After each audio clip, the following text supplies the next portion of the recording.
What's going on, everybody? Welcome to the Word on Woodward, presented by Rehmann. Empower your purpose with Rehmann. I'm Daniela Bruce. I will soon be joined by Art Regner and Carly Johnston, and we have a lot to cover for you guys today. It's been a busy week in both Red Wings and Tigers world. Dan Dickerson will join us shortly, and we've got interviews with MLB.com's Jason Beck, Max Bultman of The Athletic, and Matt Shepard of Valley Sports Detroit will join Art for the headliner. Wherever you're watching today, if you have a question, comment, thought, anything that you potentially want us to talk about on the show, drop it in the chat and we'll try to get to it throughout the duration of the show. So without further ado, let me bring in Art Regner, my co-host. Art, we have had a busy couple of days here. It's been an exciting couple of days in Detroit sports, so you have to be pretty pumped to get going for today's Word on Woodward. Well, no doubt about it. I mean, obviously anytime Steve addresses the media, it's like a coronation in a way. So that's always fun. Jeff Blashill coming back. I think that, Jeff's a really good guy. I mean, he's a native Detroiter, born in Detroit, raised in Sault Ste. Marie. That's great. But, really, how often does a Tiger throw a no-hitter? So I'm just going to stop you because you're doing a great teaser for the big three today. So let's get right into it. It's time for the big three presented by our friends at Chevrolet. So Art mentioned some pretty big stories that have happened in the Detroit sports world in the past couple of days. And of course, we're going to bring in Carly Johnston to talk about this first one. And it is our Tigers update. Spencer Turnbull with the no-no last night in Seattle. I hope everybody was up for it because I will hopefully my grandma personality. I fell asleep about midway through the game and I woke up very upset with myself, but I hope all of you got to enjoy it. I did get to enjoy the highlights and all of the celebration around it this morning, but the Tigers win 5-0. Carly, obviously Spencer Turnbull was the star of the night. Oh, 100%. And Daniela, I was right there with you. 7th inning, I fell asleep. I was so mad when I woke up this morning, but so happy at the same time. So happy for Spencer Turnbull. He's someone who's been solid. It's been like we've been saying, I feel like for so long now, it's been such a weird year in sports, a weird year around the world. But I mean, being able to see Spencer Turnbull accomplish this amazing feat is incredible. The 8th in Tigers history, the last one being Justin Verlander in 2011 when I graduated from high school. So it's really cool to see.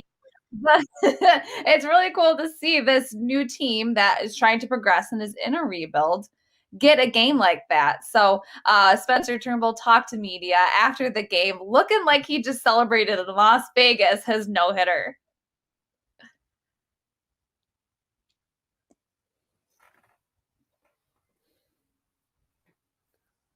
For the most part, I was just trying to stay focused and not let the moment get too big.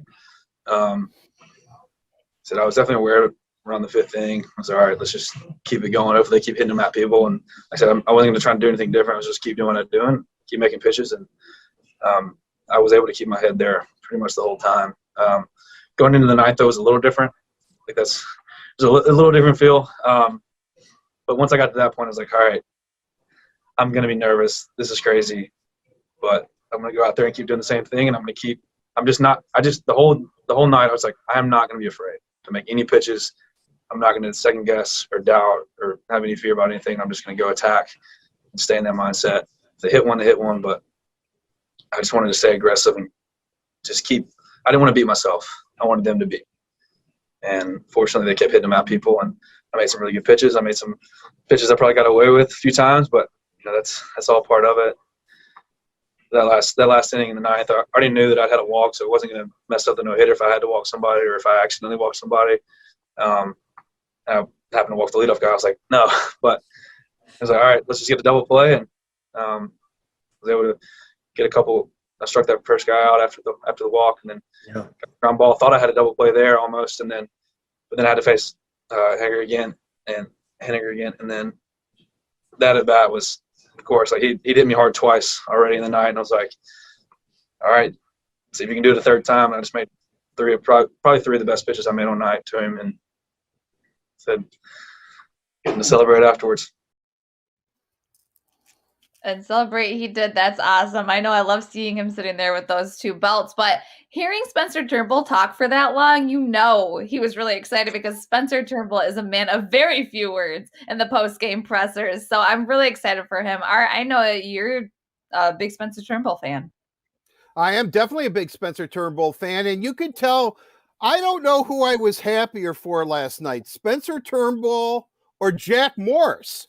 Jack Morris was like a glowing father, that it was his son that had just pitched this no-hitter. And, what's interesting about that is that Jack Morris has always been a big advocate of Spencer Turnbull and always said that he has the stuff. If he could just calm down, he has all the pitches, that he could actually be the Tigers' ace. And I think in a strange sense, as I was watching this unfold last night, I kept thinking that he knows he has a no-hitter, but he's not getting too caught up to it. He just said maybe in the ninth. And I think that allowed a guy who is pretty jacked when he's pitching to maybe calm himself down, because the end result, if he could just keep it all emotionally together, was what we saw, was a no-hitter, the 8th in Tiger history.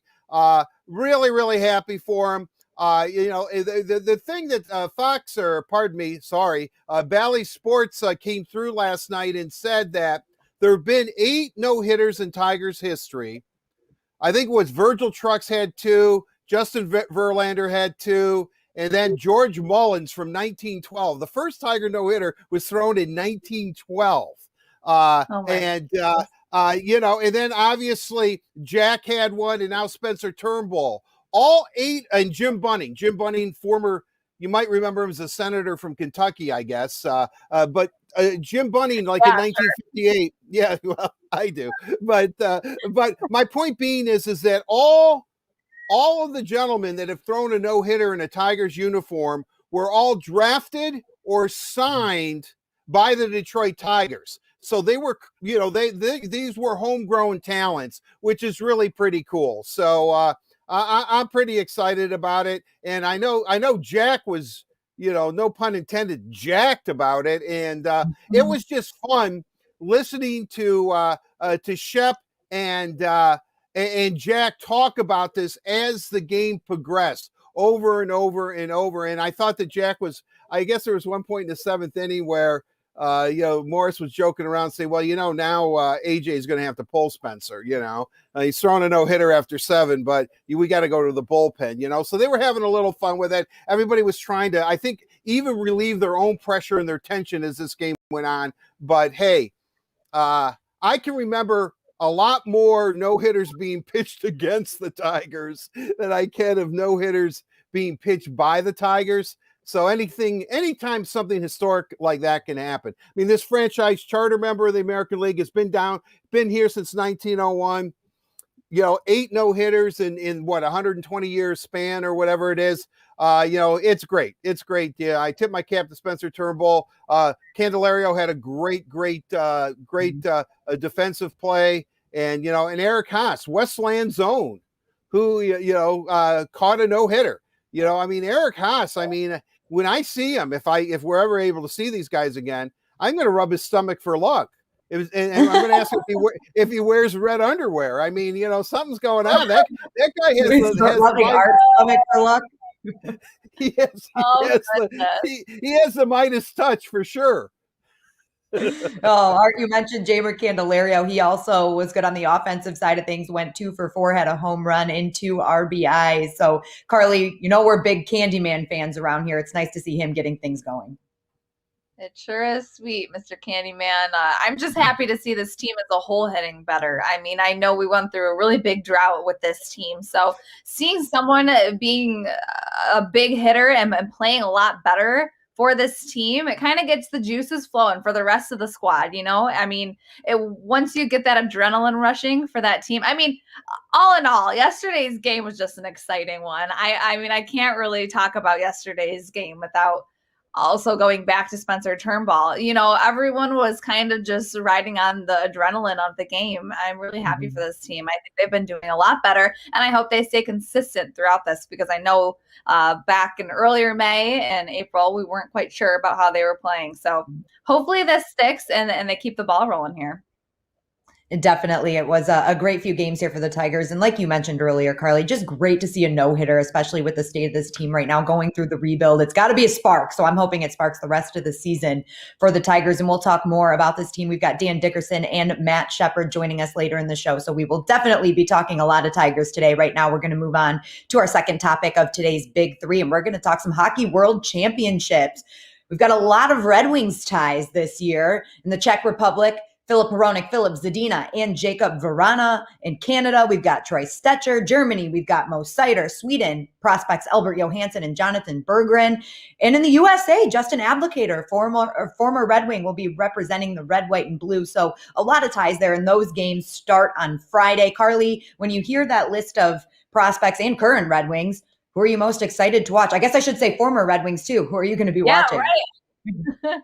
Honestly, Mo Seider. I know we can't stop talking about him, but I'm excited to see him play outside of the couple leagues that he's played in Germany and in Sweden. Because I'm ready to see him in a Wing Bill sweater. So I'm curious to see how he'll play against a lot of other different teams, a lot of other different players, because that's what happens when you get to the NHL. It's a big melting pot. So you see a lot of players from different countries, which is what he's gonna see now. So I'm excited to see Mo Seider. I hope he keeps that momentum going. Defenseman of the year for the SHL. So I hope he really lives up to that hype. Yeah, he's been great in every league that he has played in so far. So Art, I'm sure you're excited to see what Mo will do as well.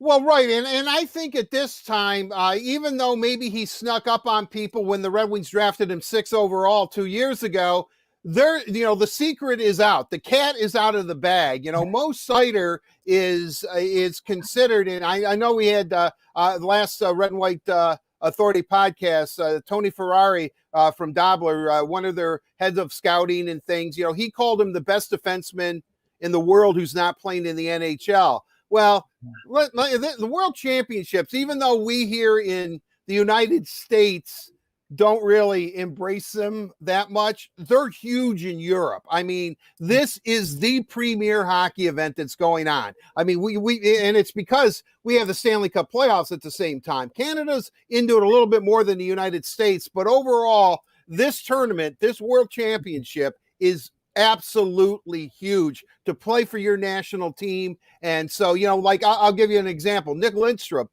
told me that when he was growing up, his goal wasn't to make it into the NHL.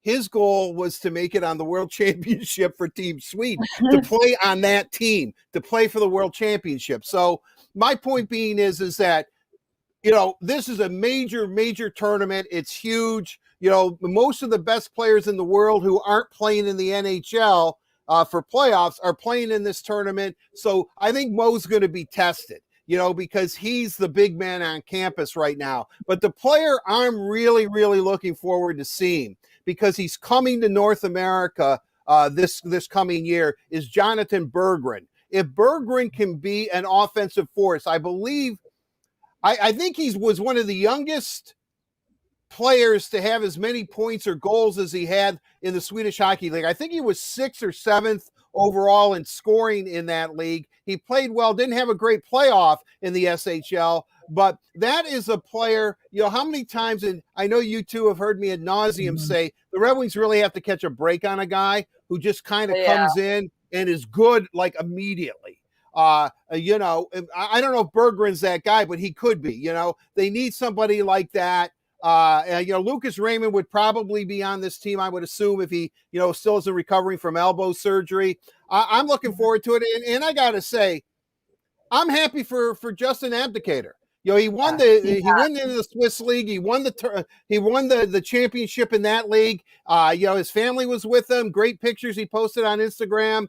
And, I'm happy for Abby that, he landed on his feet and he had a lot of points for his team in the championship. So it's a great tournament. I'm looking forward to seeing virtually everybody. And hey, I'm rooting for the Czechs, man. I'm rooting for Zadina, the Phillips, so to speak, and also Vrana. Typical Art. Who are you rooting for? Everybody. Who do you like? Everybody. That's right. Except Canada. Sorry, Troy Stecher. You're a good guy, but can't go there. Can't go there. All right. Again, the World Championships do start on Friday. Games will start being played on Friday. We'll bring you all the updates here on the Word on Woodward. Now we're going to move on to our third and final topic of today's Big Three, and it's our Red Wings update. We know that Coach Blashill will be back as the Red Wings head coach. We do not know how long, but his contract was extended, so he will be back for next season, his 7th season as Red Wings head coach. We heard from both him and Steve Yzerman yesterday. Carly, what were your biggest takeaways, and what are your thoughts on the extension of Coach Blashill? I'm really excited. I like Coach Blash. I think he's a great guy. I think he's very well spoken, and I think that means a lot. And that says a lot, not just to us with the media, but to the players as well. He's the kind of guy who, as Art loves to say, can give players a swift kick in the booty or give them a pat on the back, whatever they need. So I think he's a good, well-respected coach that the players like to play for. I mean, you see it when they were playing super hard at the end of the season. They were out a lot of top players. They were definitely out of the playoffs, not even trying to make it to the playoffs, but they were playing with a lot of heart and a lot of passion. And I think that says a lot about the coaching staff. Now, the record itself really mirrors the fact that we're going through a rebuild. I don't think that says a lot about the coaching staff. So I think that's where a lot of the pushback comes from fans. But you guys have to realize we are in a rebuild. We're trying to get better. And I think the team is getting better. I think we are improving year by year. I mean, we did better this year than we did last year, and this year was a condensed season. We won 19 games compared to 17 of 71 last year. 71. 17 of 82. I don't know where 71 came from. No, you're right, because of the season pause. Yeah, because the season pause. Yeah. I was right. There you go. Don't second guess yourself, Carly. Really, Carly, pat yourself on the back. Way to go. Right. I got it right the first time. But with having much fewer games this year and getting 2 more wins, I think that says a lot about the improvement on this team and just the way that they're playing out there. They're playing with a lot of push and a lot more chemistry. So I think that Coach Blash will take this team to the next level each year. So I'm excited to see what happens. Well, however many years this contract extension is, we have no idea, as you alluded to, Daniela. Art, I know one thing that all three of us and Ken Kal and Larry Murphy talked about yesterday during the press conferences is that it sounds like Coach Blashill and Steve Yzerman have a really good relationship. Yeah, certainly they do. Again, when Steve came, was named general manager and senior vice president or whatever for hockey operations on April 19th of 2019, Blash had just signed that extension, and Steve didn't go out of his way, but made pretty sure that we all knew he was behind that. And he didn't know Jeff that much, but he might not have known Blashill, but who he does know is perhaps Jeff Blashill's best friend in all of hockey, certainly in the coaching fraternity, is John Cooper. Where did Steve come from? Who did Steve hire? John Cooper. So I'm pretty sure that, Steve, who is meticulous, does his homework, probably had extensive conversations with Cooper about Blashill, realized that they're 2 peas in a pod. So in a strange sense, I think that this was an easy transition for Steve coming from Tampa to Detroit because his coach has similarities, personality similarities, maybe the same sense of humor. I don't know how deep this is going to go, but I think he felt really comfortable almost immediately with Blashill. I think Steve's relationship with Cooper probably has something to do with that. And I think that they are on the same page. And again, I can't stress this enough. Steve is virtually at every practice and he is watching. I mean, he is watching, like a hawk down there at the Belfour Center, exactly what they're doing. And, he doesn't miss anything. And, Blashill runs a real tight ship. They're really, really organized. There isn't a lot of standing around or the players confused on the ice about what's this drill again? What are we going to do? Much like with Scotty Bowman was the coach. I mean, the Red Wings, nobody ever is like, what's he talking about? Because Scotty was, he was way up there. But Blash keeps it, keeps it really together and it's cohesive. And I think Steve likes that and appreciates it. And he develops young talent. So, everything. Jeff Blashill checked off more positive boxes than negative ones in Steve's mind when he probably came to the determining factor. I think this was an easy decision for Steve to make. I think that look, the longer it went on, the better it was for Blash. I think we all know, but really good. I think a good move. I think a really good move, and I'm not surprised it happened. Art, I'm really happy that you thanked Steve Yzerman yesterday too for giving us a week to kind of take this all in and review everything that happened. So thanks for that. So, I guess so I could really get into the expansion draft. And ask him some crazy expansion draft question to go along with it. He gave himself that one. He did it to himself, right? Yeah. Oh, yeah. He knew that he might as well have pulled up a cup of coffee because I was going to ask him a lot of questions yesterday. Yeah, and he did. We'll talk more about all of our Red Wings news coming up later in the show. Carly, thank you for joining us. Carly will be back shortly for some more Red Wings updates later in the show, but that does it for today's Big Three presented by Chevy. Chevy cares. That is why Chevy Clean dealers are committed to using enhanced vehicle cleaning measures with CDC-approved cleansers before delivering your vehicle after purchase or service. So when you're ready, you can find new roads with confidence. And now we're going to move into the mailbag delivered to you by Little Caesars and bring in our very first guest of the show, none other than Dan Dickerson, your Tigers radio play-by-play announcer. And Dan, we're really excited to have you today. And I'm not even going to let you speak yet because we have something really cool. We're going to see Dan Dickerson's reaction and his call for Spencer Turnbull's no-hitter last night.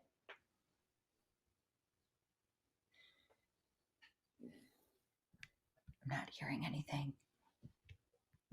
No audio. No. Oh, man. We're going to come back to this, Dan, because it's a great call. Can you repeat it? Can you do that live? We're going to go back to that in just a few minutes. That's right. Hey, Double D, it hasn't even been, 12 It's only been about 12 hours. You can probably go remember it. So what did you exactly say there? No, really, Dan, what a cool moment for the Tigers. We were just talking about it in the Big Three. I don't think this could have come at a better time for this team. And of course, Spencer Turnbull being the one to do it. He was so amped up last night. It was great to see. What was your reaction? I think I got pretty excited at that last out. I mean, it was so fun. It was so fun to be here. I mean, the fact that this is the first trip I've been on the plane with the team. I wouldn't have been in Seattle unless we hadn't gotten clearance in the last week. That made it so much more special. I mean, you're in the ballpark, you're feeling, there's tension even when you're on the road. I mean, that crowd in the ninth inning, they're trying to cheer on their guys, but they're also kind of like, hey, I might get the chance to see a no-hitter. I mean, that's kind of always the feel when you're on the road, because we saw that in Toronto with Justin Verlander 10 years ago. So, I mean, it was really fun to watch, but he was dealing. I said going into the game, this is a good matchup for Spencer Turnbull. He's got stuff, and it's a weak hitting offense. And I know they could say the same thing about the Tigers, but the Tigers offense actually has started to show signs of turning it around. They've been no hit already this year. And, to see Spencer Turnbull all game long, I don't know if he got there's the last out. I'm telling you, his fastball, think of it. That's pitch 117, 95 up in the strike zone against the best hitter in that lineup. But his fastball last night, guys, the four seam has natural cutting action, so that's away to a righty, into a lefty. The two seam was, opposite direction. His four seam fastball was cutting at times. It seemed like it looked like this much. I mean, it was ridiculous. And it just all night long, the great consistency. 2 starts ago, before his start after the 3-inning start against Boston, I asked AJ Hinch, I said, what is it you want to see? I feel like he can get on a roll. I'm not pretending I'm predicting anything great. I mean, we all know that he could get on a roll because that's great stuff. He said it's all about, he tends to drift with the concentration pitch to pitch. We want him to just make sure he's focused on every pitch. Every pitching coach probably says that in the history of time, but that it's what they're working on. It's that just forget that last pitch, forget that I just walked a guy. What do I have to do now? And the strike throw is what really stands out all year for Spencer Turnbull, but these last 2 starts, the first pitch strikes, which they've been emphasizing, the ability to get to 2 strikes and finish guys off and get the weak contact. They really wanted him to make sure that you can't be afraid of you can't be afraid of contact early in the count. That was something that he really kind of had to get over. He's cut his walk rate in half from last year. He's getting that early contact. Sometimes it'll be a hard hit ball, but last night the 3 hardest hit balls were right at somebody. So it was a lot of fun to watch. And, that kid put it all together last night. I'd tell you, to be there was phenomenal. Yeah, and I'll tell you, if you didn't hear Dan Dickerson's call, I'm pretty sure the Tigers tweeted it out. So head over to the Tigers Twitter to hear that because it was really, really good. But we're going to go from one great All right, pitcher to.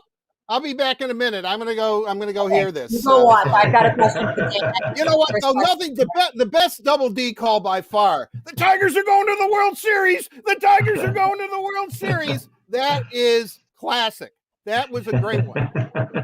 He has many of them, but yes, this one was great too. We're going to move on to our first question from a fan, our mailbag question, and it is for Dan. So Art, if you want to go watch the call, go ahead. This one's for Dan anyway. So Al from New Buffalo asks, Casey Mize, another Tigers, hopefully great pitcher on the rise through his fourth straight quality start. Is this a hot streak or could this be the norm for Mize? Al, I think this could be the norm, and I'll tell you why. In each of those starts, there's been a challenge at the end of the start. It was 3 straight 6-inning starts. He'd only gone 6 innings a couple of times. He'd done 7 innings in Houston, but in terms of his previous, 12 career starts, it hadn't been many. 6 innings was kind of the goal. So in each of those 6-inning starts, he ran into trouble in the 6th inning, and A.J. Hinch is letting him stay out there.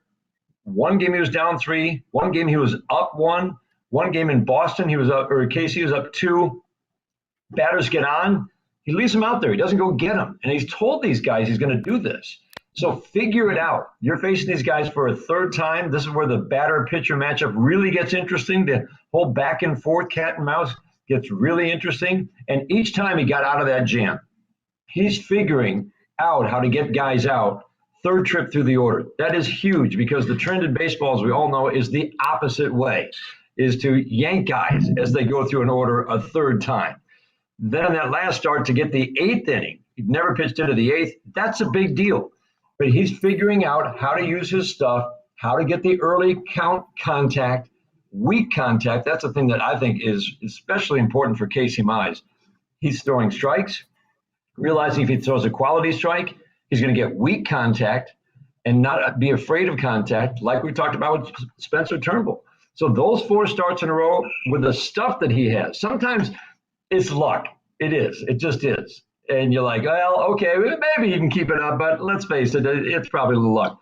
The stuff is so good, and how he's doing it with the strong finishes, I don't think it's just a hot streak. He's going to have ups and downs, but these are really good signs for him. A lot of good signs coming out of Tigers baseball right now, Dan. It really is getting exciting. Question 2 is for Art, and we're going to go back to hockey for a little bit on this one. It's Amanda from Port Huron, and she asked, with the Wings not in the playoffs, who should I cheer for to win the cup? Art, I'm limiting you here. One team. All right. Well, definitely not Toronto. I would say at this point, I am, even though I really like Carolina and I picked them as my dark horse candidate to come out of the East, and I've been on their bandwagon the whole time, I think I'm going to go with the Vegas Golden Knights, and I think they're going to have a real tough row. Minnesota, that's for some reason, the nondescript Wild match up really well against them, so that's going to be a really big series against them, and it's now tied 1-1, and they're going to Minnesota. But I'm going to say the Vegas Knights, and the reason is that I think that they are an extraordinary story. I had Kevin Allen on before. I've asked him numerous times to please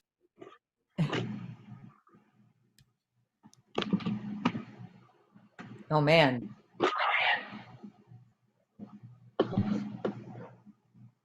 Oh, it looks like there he is. There you are. Go ahead, Art. Keep going. Sorry about that. I interrupted you because maybe did we lose him again? All right, Dan, I'm going to move on to your call. I don't know what's going. Art, just be quiet for a second. We're going to go to Dan's question. We'll come back to you. Ready? Dan, you mentioned the Tigers starting to put some bats together here. So our third question from Matt from Rochester asked, Jonathan Scope has hit a 4-game streak, or is at a 4-game hitting streak. How big is his bat to the Tigers lineup in that second spot? It's really important. And it's not just the hit streak. And it's his last 8 games, he's 12 for 34. But he's starting to sting the ball. We were looking for – this was the best power threat in the Tigers lineup last year, and hasn't been much of a power threat this year. He's starting to sting the ball. It took time, 100 at-bats to get that timing where he wants it to be. But that's the best sign, is that he's hitting the ball hard. He's hitting the ball in the air. 2 more hits last night. And suddenly, he's not your typical number 2 hitter. But I think it's going to work for the Tigers for the foreseeable future. The bigger part, or at least as big a part, you need that bat. You need the power threat. The Tigers offense doesn't have much of that. But the other part is his defense at second base, the game that he played in Game 1 in Seattle, that was really big for this team. It's kind of a tricky spot now for A.J. Hinch because they still want to develop Willie Castro. He struggled defensively.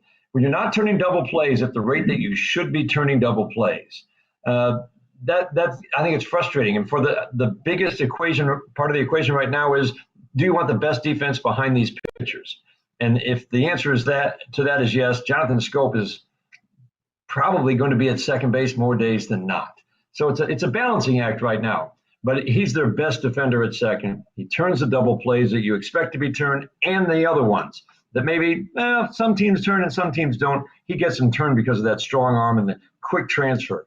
So both things. The bat heating up is big, but if he starts playing more at second base, it's just solidifying the whole middle of the infield, and that's really big for this young pitching staff.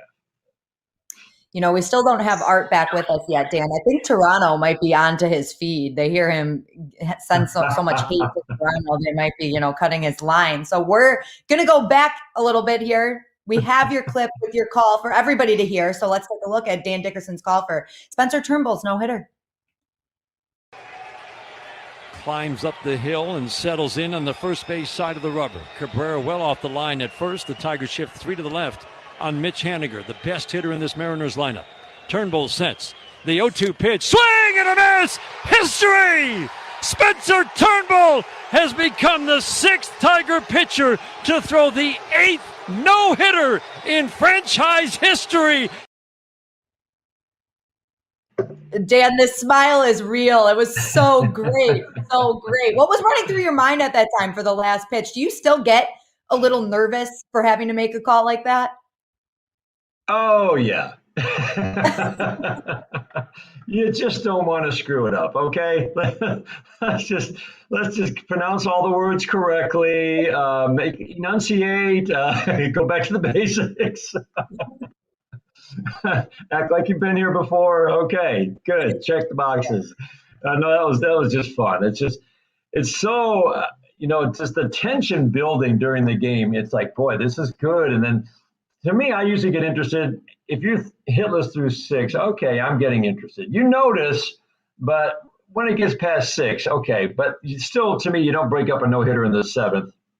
You've still got, 6, 7, 8 outs to go. So gets to the 7th, now you're looking, okay, who's coming up? How's this going to unfold? What's the pitch count? That was a real key last night. That pitch count was low.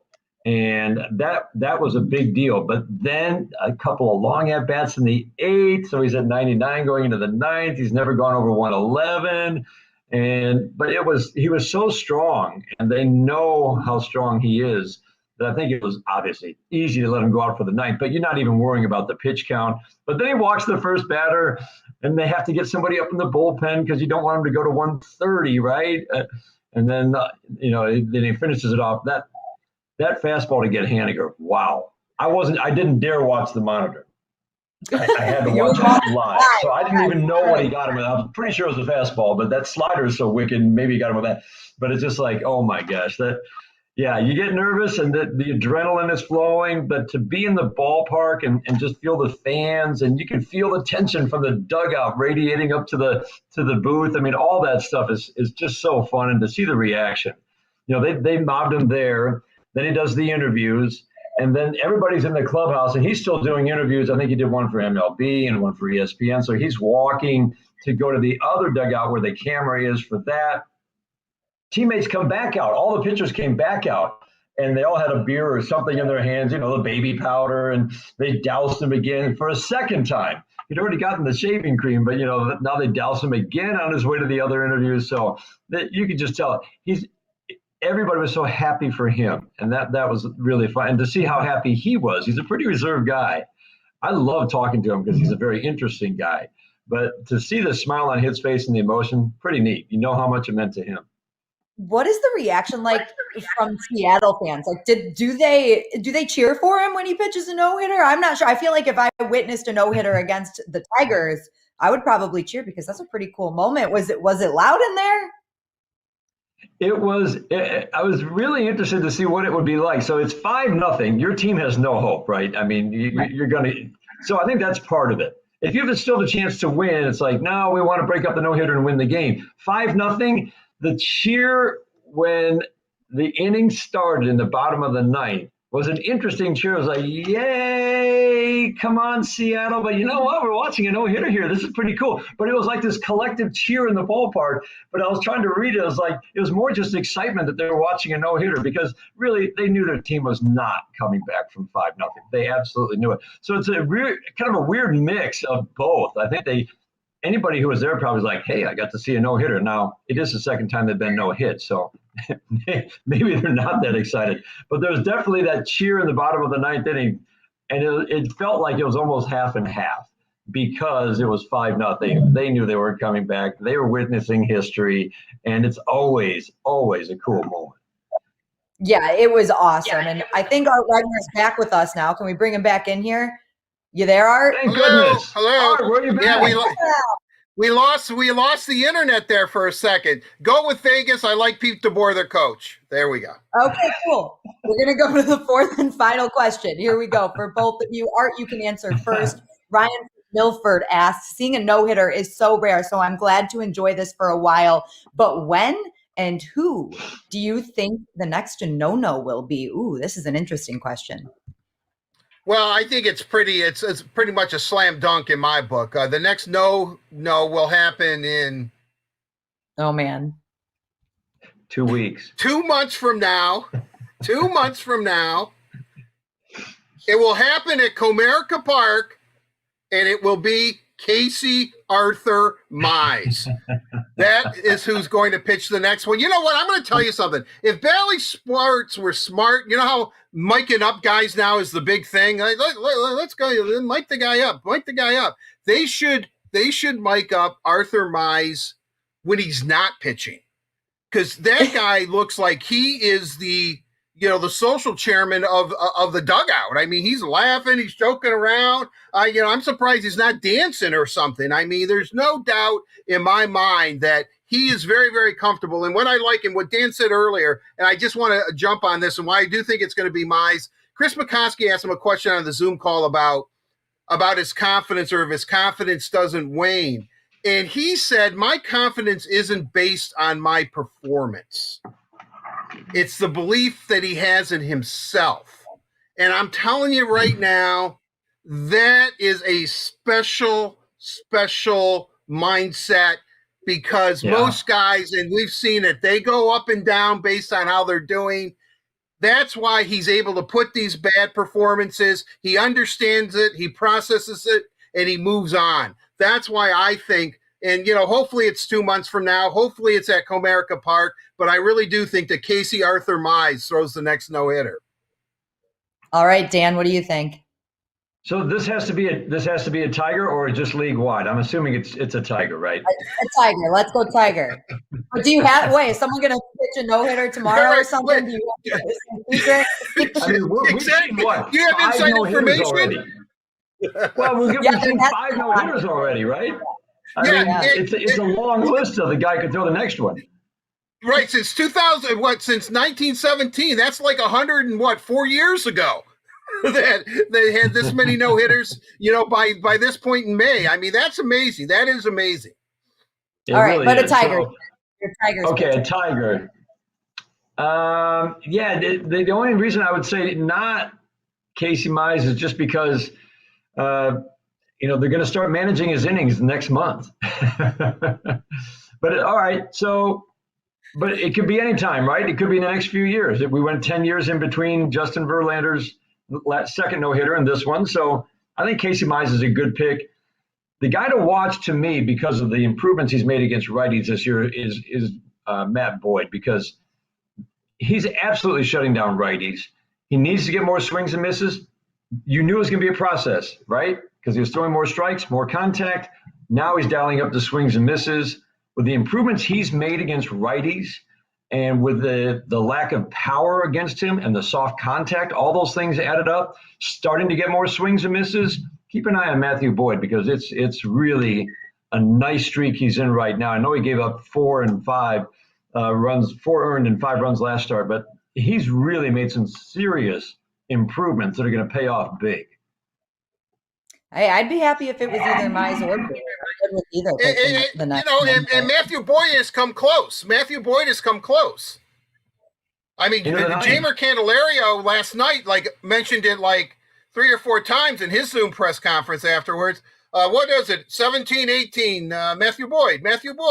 2 in the ninth. 2 in the ninth. He kept saying it over and over. So, that's a good pick too. And I'd love to see Matthew Boyd pitch a no-hitter for the Tigers. And remember, they've been around since 1901, the Tigers, and they've only had 8 in their whole history, which isn't a whole lot, and so it's a really, really special moment. Yeah, agreed, Art. But pretty neat. There has been a lot this season, so maybe we'll see another one this season. What do you think about that? I hope so. And I mean, they play Cleveland enough. Cleveland's already been no-hit twice. Seattle's been no-hit twice. Yeah, so they let me refresh that. It is definitely Casey Arthur Mize against the Mariners when they're at Comerica Park. Oh, all right, there we go. That's coming up. It's only a few weeks away, Art. Well, they're managing his innings. He's got to get it done. It's got to be done quickly. I have to move up that 2-month timeline. Right. All right. Well, that wraps it up for the mailbag today. Dan, as always, thank you so much for joining us. And great call last night. And Little Caesars probably. Oh, of course. Thank you, Dan. Little Caesars proudly introduces their hot and ready pepperoni cheeser. You get a large pizza topped with classic pepperoni, fresh mozzarella, and a toasted Parmesan and Asiago cheese crust for just $7.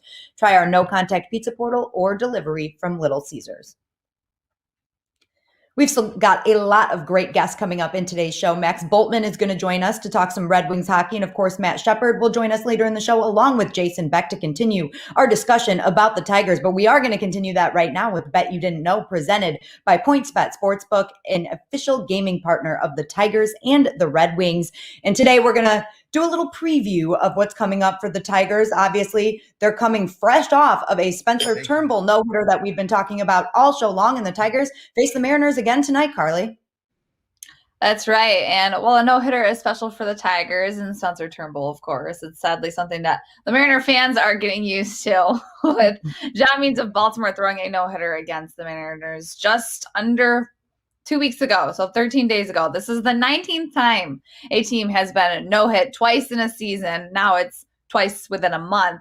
Cleveland has also been no-hit twice this season, but no team has suffered 3 no-hitters against them quite yet. We'll see what happens, though. And taking the mound for Detroit is Tarek Skubal, who is not having the season he hoped for, right, Art? No, he has not had the season that he hopes for. But guess what? He's pitching in his hometown tonight. He probably was going to be there, and he's going to have little flashbacks of little Tarek Skubal watching his Mariners.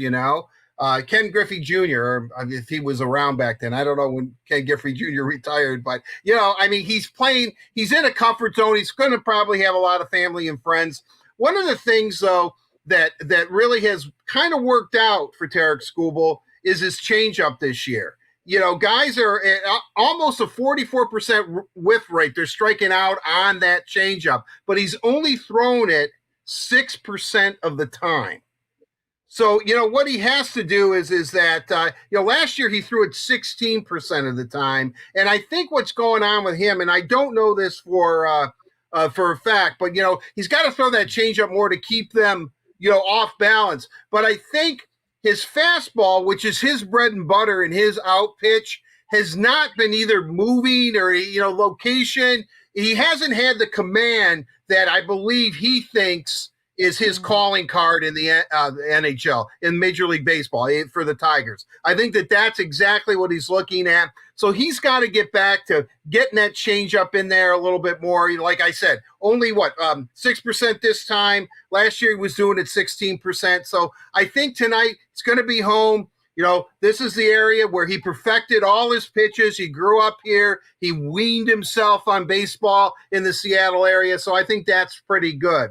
And as we touched upon it too, Scooble's also work in his favor is that Seattle is awful as far as a hitting club. They're dead last in the American League in hitting, maybe in all of Major League Baseball, actually. I think they're last. And with that no-no last night by Spencer, their team batting average is 199. So that is good. That's good. Maybe the Mariners, him being home, is going to calm him down. Now, Logan Gilbert is pitching. It's his second career start against the Tigers. He is a fastball pitcher. So he's going to be challenging the Tiger hitters, but he hasn't really gone a lot in innings. He's he only went 4 innings in his first start against the Tigers. So I think that this is a good matchup. I think everything is going to come together for Spencer tonight like a revelation, that, he's back home. He's going to be good. And then Logan Gilbert, the Tigers are feeling good. Eric Haas said something really interesting on the Zoom call last night about how there's an energy and there's a vibe in this room. He likes the energy and guys are believing in themselves. And he compared it to Cleveland, where he played before. And, Cleveland kind of like in their heyday, he played on some good clubs in Cleveland. And he said he's getting the same kind of feel, the same kind of vibe, the same kind of belief that he was getting in Cleveland. So it seems to be coming together. Scooble home, big key. And also Lewis Gilbert on the mound trying to challenge the Tiger hitters who are starting to feel pretty good about themselves. So I like tonight's matchup. Art, I don't know what it is about you and our pitchers' hometowns, but Tarek Skubal is from California. He went to Seattle University, though. Oh, so that's what I. Oh, yeah. That's what I'm all. You know what? These guys keep moving around. But school. I still don't take it back. He's really familiar there. And all they have to do is drive up the Pacific Coast Highway, and they're in Seattle from California in split seconds. Same thing. It's West Coast. They're all eating granola and yogurt and Peace Man and all that kind of stuff. So it's all the same to me. I'm kind of like that old New Yorker cover. It's Detroit and then everything else. I'm just going to make you Tigers pitchers' hometown flashcards, if that makes any sense. So then you're just going to be studying them. It's going to be like Tarek Skubal, somewhere in California. I don't even know exactly where he's from, but California, home state at least. Okay, we'll move on now. And I've got to shout it out. When you look at Seattle's bullpen, nothing may really stand out to you, but something really stands out to me. Left-handed pitcher Anthony Masevich is a hometown kid. I actually graduated high school with Anthony. Class of 2012, Anchor Bay High School, and he is a reliever for the Seattle Mariners. Of course, we wish him the best of luck. Yes, go Tars. He will love that. So, yes, we wish him the best of luck. But when he's not playing the Tigers, of course, I know they come to town in a couple of weeks, so that's got to be something that's really exciting for him. So hopefully we'll see him in a game at Comerica Park. But speaking of hometown kids, Carly, we also have Eric Haas. Yeah, he's a Michigander himself, and he was behind the plate for the no-hitter last night, so you got to give him some love. And he's on a 3-game hitting streak. He had a 2-home-run game against the Mariners on Monday, so we'll see. Today's Wednesday. Yeah, on Monday, so we'll see if Hinch finds a way to get him back in the lineup tonight, even if he ends up in the outfield again. But he's been playing pretty hot, so shout out to the Michiganders in this matchup. Yeah. All right, Art. And another guy we'd like to see Hinch find a spot for is Harold Castro. He's been hitting 400 in the month of May and has hit in 11 of the last 16 games. He's been really impressive, hasn't he? Well, he has been impressive. And I think last night he got his first extra base hit, which was a double. And I think what's really, really good about Harold Castro is that he's a guy that also, like, I guess every Tiger has to play every position, imaginable, and, all 9 positions practically. But what I like about Castro is that, he has a quiet confidence about him as well. And I think that he kind of solidifies that lineup. And, they need a player like that. Last year we were looking at Willie Castro and Nico Goodrum, and everybody struggled this year. Akil Badu, although he got a pretty big single last night and drove in a run, but struck out 3 times. I mean, they need somebody who is going to be consistent hitter. Jack Morris said something interesting last night too during the telecast, and he said, that being a 300 hitter in baseball is really, really difficult now. It's just because the pitchers are so good. There's an arsenal of pitchers. Everyone has an out pitch. And I think that Harold Castro has demonstrated that he's able to, make adjustments and be able to, make contact. And that's what I like about him. He does make contact. And, especially on a team that doesn't make contact much, we talk about the strikeout rates. So, I think that Harold Castro, has been, I kind of equated when, you talked to Adam Ernie earlier today about, you need somebody to elevate their game. And in the Red Wings case, it was their 4th line really kind of solidified the team. Harold Castro looks like he might be the guy that's going to be the catalyst and kind of hold it together. I love the Red Wings Tigers analogies, Art. It's great analogy. I do. It's all I know. and Michigan football. Well, not the last couple of years on Michigan football, but. All right. Well, I'm going to wrap up Bet You Didn't Know right there. A big thank you to PointsBet for presenting Bet You Didn't Know here in the Word on Woodward. PointsBet is the faster and easier way to bet on sports. When you bet with PointsBet, an official sports betting partner of the Detroit Tigers, you get faster bets, faster withdrawals, and faster rewards at your fingertips. Download the PointsBet app now and use the code Tigers to get 2 risk-free bets up to $2,000. Gambling problem? Call 1-800-270-7117. And as you heard Art mention, we heard from Adam Ernie earlier today and a few other players for the Red Wings end-of-season press conferences. For more on that, I'm going to toss it over to Carly. Thanks, Daniela. It's time for Catching Up with Carly, presented by Meijer, and we are going to recap a few of those sound bites that we heard from the players today. We had Adam Ernie, Mark Stahl, and Dylan Larkin talking today.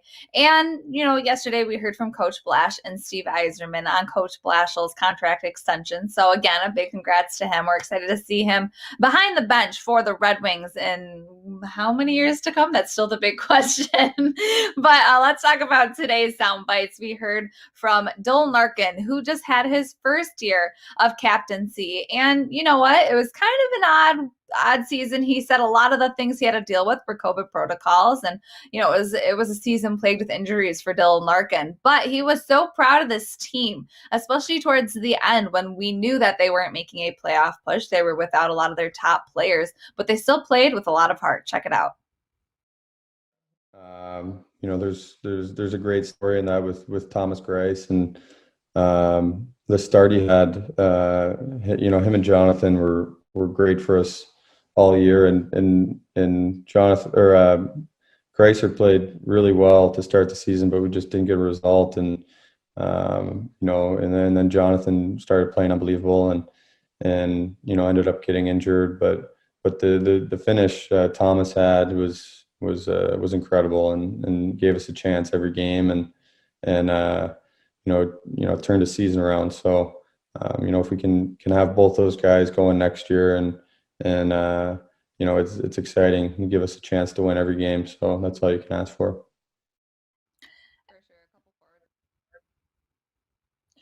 Goaltending was definitely a top thing for the Red Wings this season. And, we can't really talk about the Red Wings without talking about their effort and the climbing that they're doing. They're doing a lot better this season. And Adam Ernie was another guy that we heard from today for the pressers. So he talked about how this team is just getting a lot better and they've improved last year and they're going to keep improving.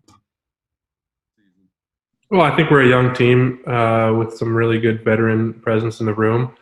I think, as these young guys and everybody starts gaining confidence, you're going to see, us start to gain some traction like we did this season. And, every game and every practice that goes by, hopefully we can just build some momentum and just build off it.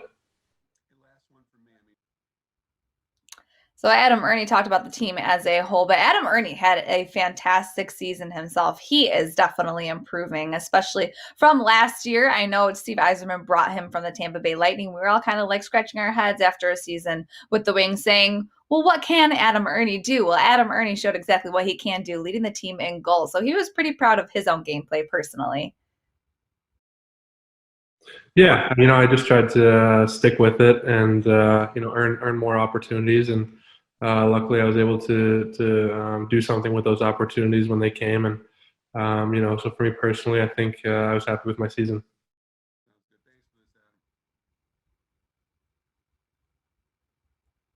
We also heard from a veteran blue liner in Mark Stahl. Mark Stahl is a bit on the older side in the NHL, but he played in every single game this season, putting up some pretty big minutes. So 56 games in this condensed season from January to May. So he talked about how he just kind of kept his cool and tried to make sure that his mind and body were at the top priority. Yeah, there's some games and some practices where you're definitely not at even close to 100% and you're tired and beat up. But I like playing. I like competing. If I can go out there and do that, I'm going to do it. So it helped. My kids weren't with me for the whole season too, so I was getting way more sleep than I usually do. So that could have played a factor too.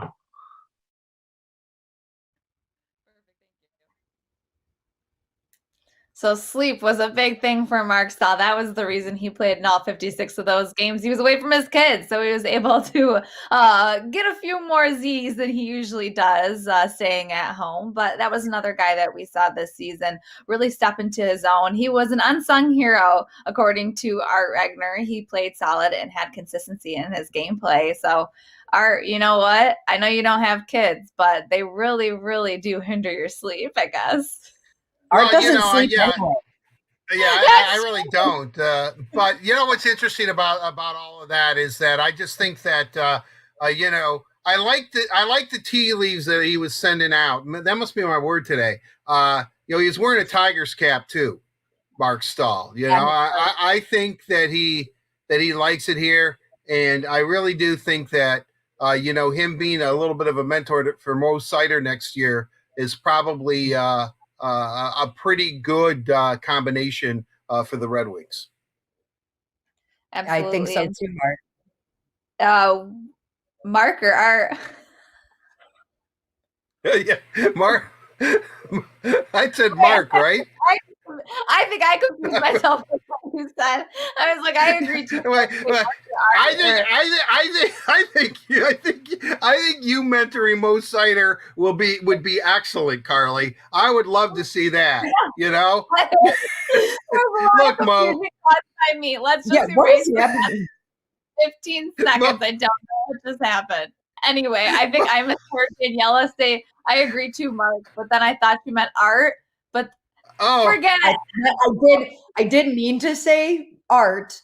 If I said Mark, I apologize. I don't know. I mean, they kind of sound similar depending on how you say them.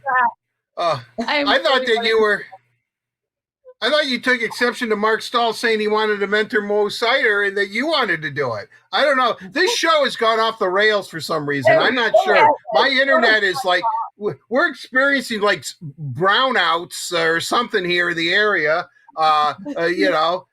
Last year, we had a power outage of 6 houses, and mine was one of them. It's just weirdness is happening right now. So So this one was my fault. I think I ran the train off the tracks here. But anywho, I know we were talking a lot about Dylan Larkin and his captaincy, kind of it being a different year for his first year as a captain. But how do you think he handled it? I think he handled it well. Oh, are you asking Daniela? All right, I'm just gonna shut up. You know, Art, talk away, buddy. What do you think? I should have put vodka in this morning instead of water. I know I should have. All right. Well, while Art drinks his water, I'll just say mine quickly that I think Dylan Larkin did a really good job. Carly, you talked about some of the circumstances that he was under with COVID protocols and kind of being the go-to guy for what to do, what not to do, and all of that. And then, of course, being injured and having to set the example for his teammates. And I'm sure it was really hard to be in a locker room that wasn't actually a locker room. You know, as a captain, they were spread out all over the place. It wasn't as, you know, team oriented as it normally is. So I bet that was hard too. But I think he did a really good job. And you know, the players respect him. You heard Mark Stahl say with his first 2 weeks with the team, when Dylan Larkin was named captain, he said it was a no-brainer, and that's only 2 weeks with the team. So I think definitely a great job, and it's only going to improve as we move forward. I couldn't agree more. Well, we will hear from more players tomorrow, so I'm excited for the rest of that. But that is it for Catching Up with Carly, presented by Meyer. Thanks for joining me, guys. That was fun. Oh, yeah, it's fun, Carly. That's right. Thank you to Meyer. But you can't go anywhere because we got another segment with all three of us. So let's take a breath, everybody. It's time for Let's Socialize, presented by AAA. Deep breath in and out, guys. All right, let's go. Carly, you're taking over for this one too. I know you've been all over the social media accounts for both the Red Wings and Tigers, and we've had so much exciting stuff happen in the past few days. That is true. And there are a lot of big news stories. Okay, there are a lot of big news stories, of course, that we've been talking about all show long. Spencer Turnbull with that no hitter last night. And so, of course, the Tigers had to give a little Spencer appreciation post as we saw him celebrate his no hitter. That was a great celly, throwing in a hockey term there. But it was great to see him accomplish that. And it was awesome to see how excited the rest of the Tigers team got for him. So shout out to Spencer Turnbull with that. Was that, I don't know what that is, cake or pie or something. Shaving but it's cream, maybe. It's got to be. It has to be shaving cream, because last night on television he said it wasn't whipped cream. It does not taste delicious, was his exact quote. Yeah. But doesn't he kind of look like Meringue Man or something with that hunk of you know, I mean, all I can think of, you know, is I think I've got a new nickname for him, Meringue Man, because you know, they had to put on how much, like at least 4 or 5 gallons of shaving cream on that guy, and he couldn't get it off. He could not get it off. His girlfriend was there, and she was trying. I mean, he struggled with that, you know. But I think he would do that. I think he would have meringue on him every game if it meant pitching a no-hitter, you know, by his teammates. But look at that. That looks like meringue to me, you know. I don't know. And he's got kind of a moon pie face, too. So maybe that's why I'm getting the meringue vibe here. Oh, I love the picture, though. 100%. Look, you know, there's a guy that's happy and proud and very, very satisfied. Good for him. He's just beaming in that shot. He should give himself a Carly pat on the back for that night yesterday. Really? Greater than I think I've ever done, but give yourself a Carly pat on the back. There you go. The Carly pat on the back. We should give an award out every show for who gets the Carly pat on the back award today. I'm in. We'll start the first one at Spencer Turnbull. But also, if I could choose two, it would be Dylan Larkin as well. We've been talking about him all show long, but we haven't really talked about the fact that he's nominated for the King Clancy Award.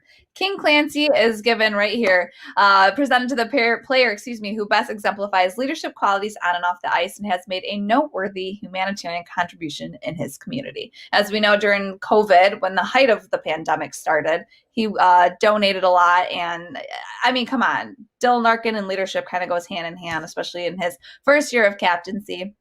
So we'll see what happens with that. But a big shout out. I mean, that has to mean a lot to be nominated for that award. That's a great award. And I'll move on to the third one because I know we're running out of time.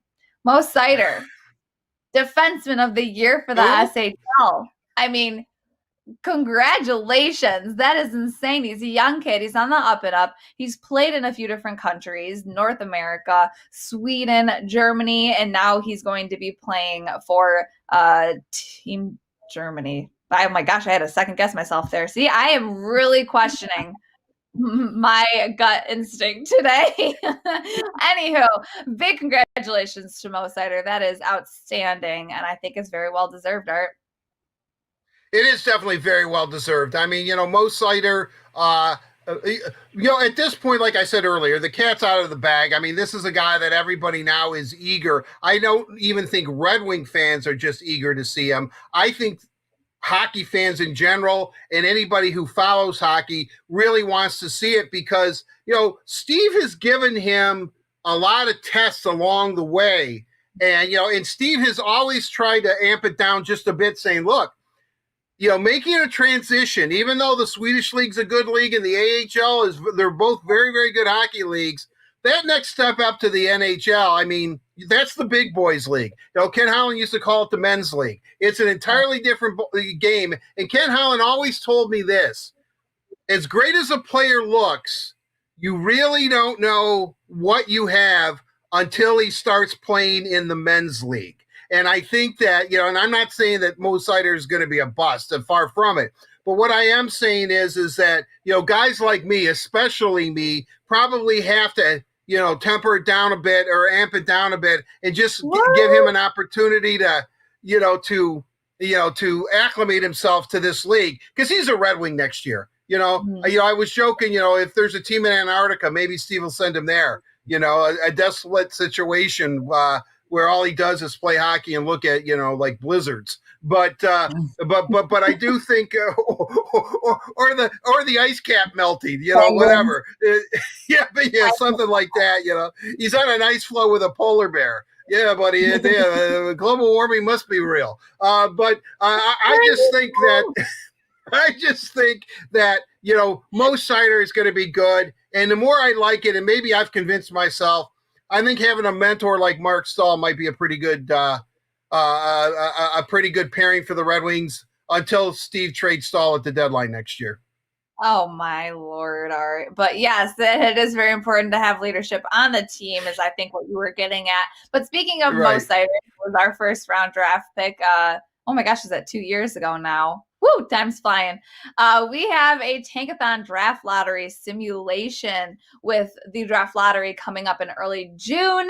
Of course, Art Regner's favorite time of the year. So let's see. I don't know. What do you guys think? Will we land at first? I hope we do.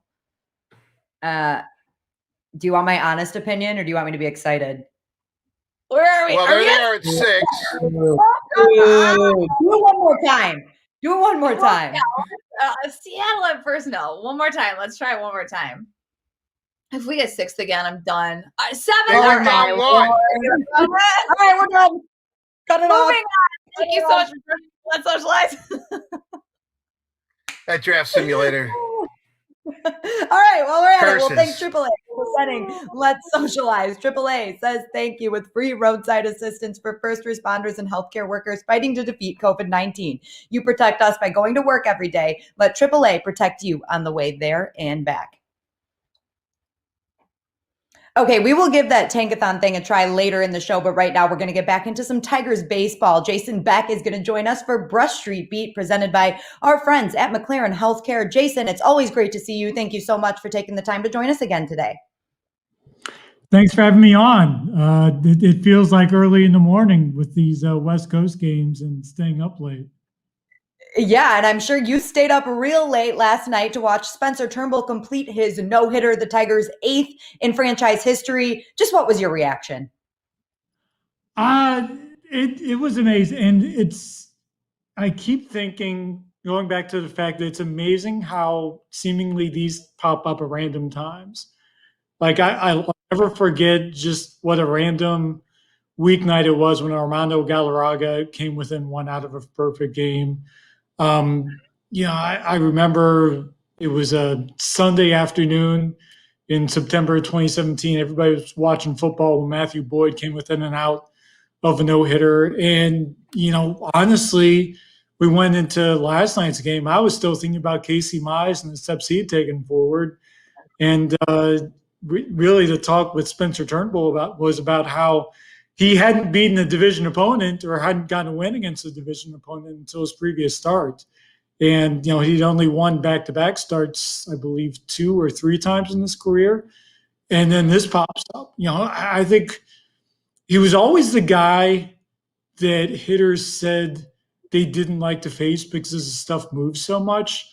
But this was really like this was the night that stuff came to fruition, and it kind of produced results that are historic. Jason, I know we're all caught up in Spencer Turnbull fever, and we should be. Meringue Man, as I call him now. But with that said, I have to ask you, and I don't mean to put you on the spot or embarrass you, but when Miggy was on his last Zoom, he seemed absolutely heartbroken that you didn't ask him a question. He even asked for you.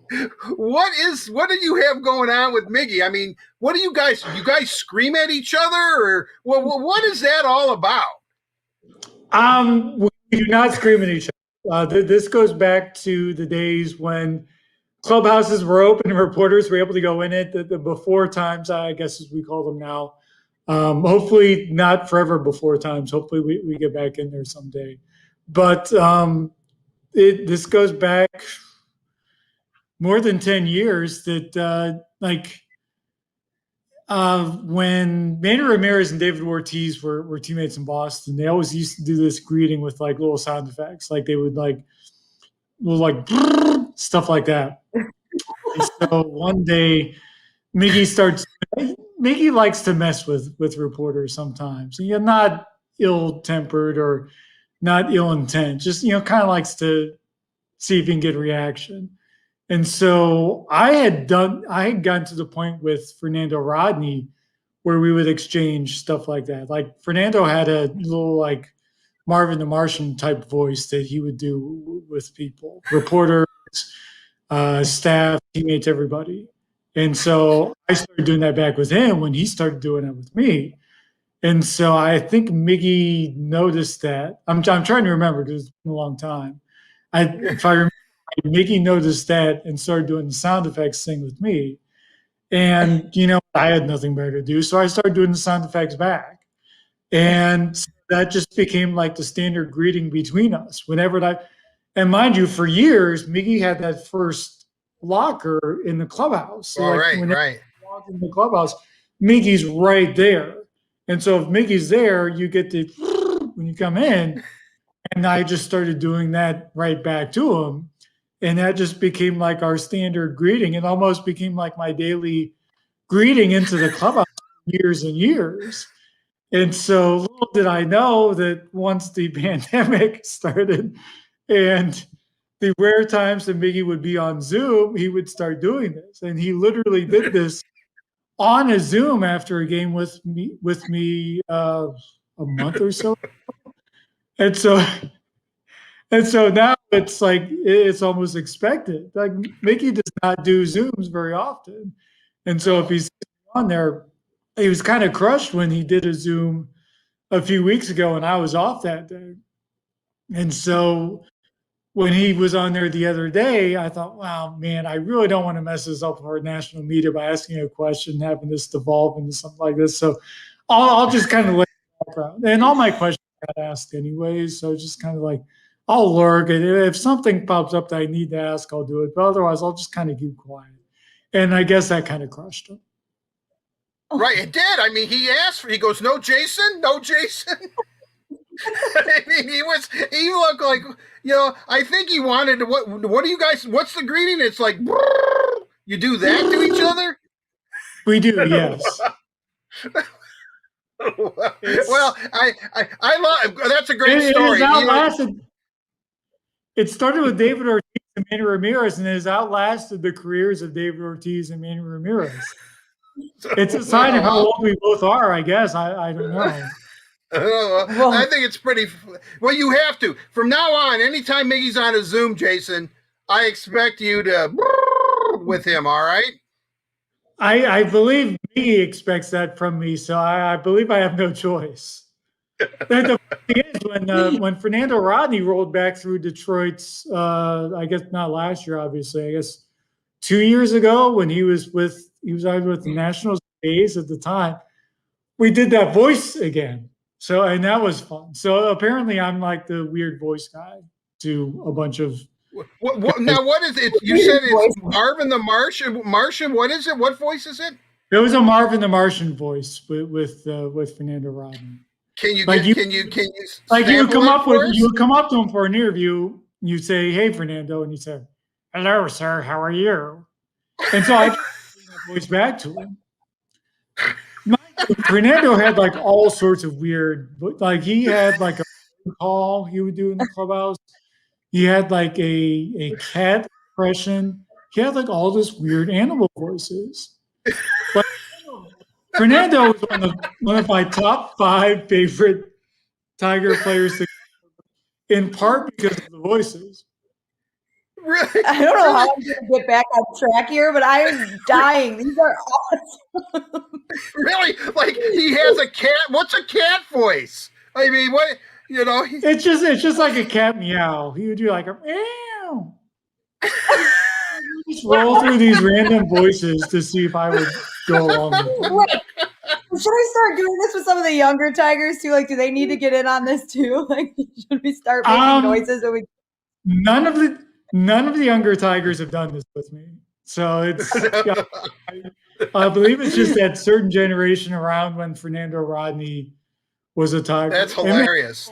It's a reminder that Fernando Rodney was a Tiger because he's been through so many teams since, and not many people remember him here. But he was absolutely hilarious when he was here, and he was one of my favorite guys to cover because of all this different stuff. And when, as of a couple of years ago, when he was still pitching in his 40s, I believe he might be pitching in Mexico this year or something like that. He might be doing the voices down there with random reporters. I'm not sure. Well, that's yeah. I wasn't expecting quite an elaborate story, but I'm glad you told it there, Jason. Yeah, I think it's absolutely hilarious. I anticipated really having to explain that to people when Miggy started doing that on the Zoom. So I kind of had this whole story planned, although clearly I hadn't cut it down. I think you need to write a story about this, Jason. I think you need to put this out there for everyone. I don't know how you put that voice, that sound effect in the words. Well, yeah, I think you have to write Miggy's biography, and the title of it should just be. I think people go, "What the heck is that?" There's a bunch of. We'll just put some random how do you spell that? Yes.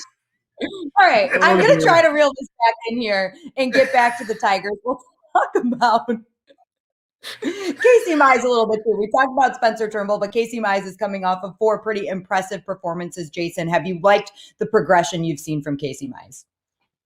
Yes, very much so. You know, it's funny that he's in rotation 2 days apart from Skubal because AJ didn't want to put himself into a situation where you had to go to your bullpen early back-to-back nights. And now we're at a point where you pretty much expect 6 innings, if not more, out of Casey Mize. It's amazing how quickly this progression has come. He got that.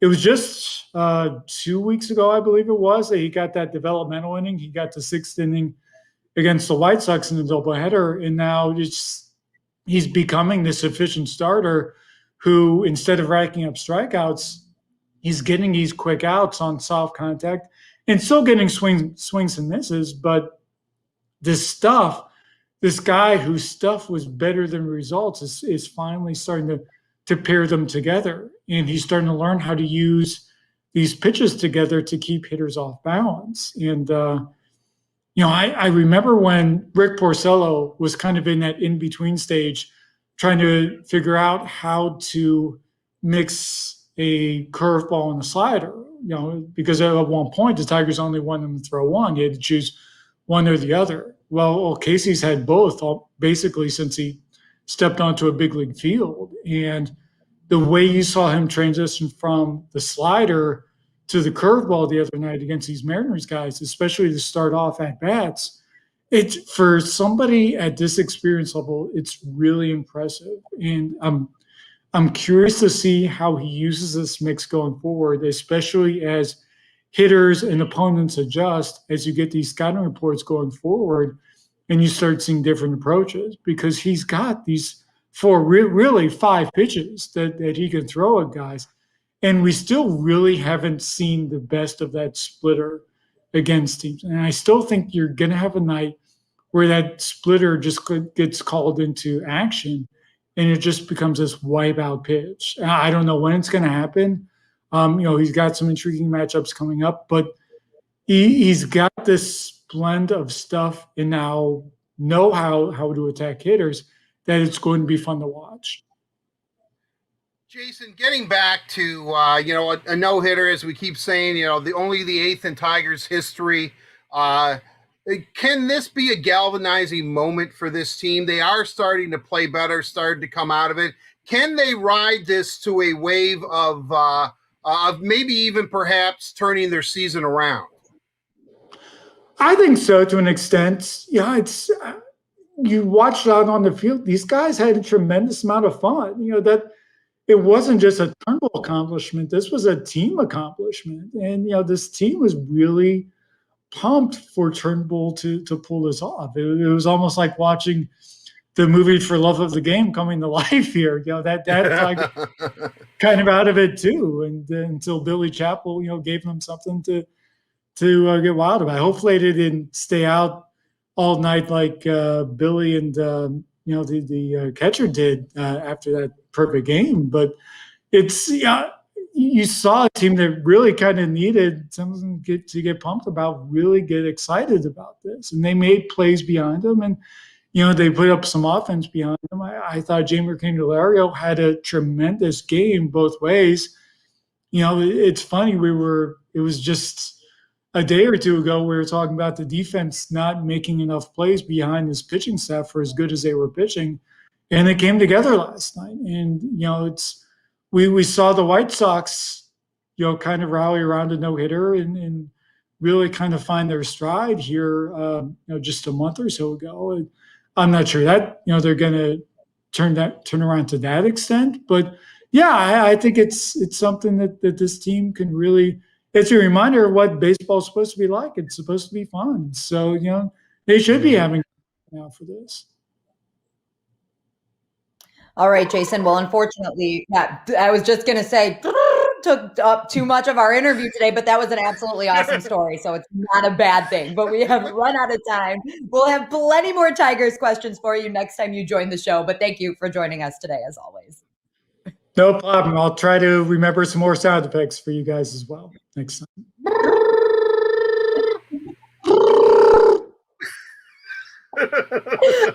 Oh, gosh. Brush Street Beat. That was good.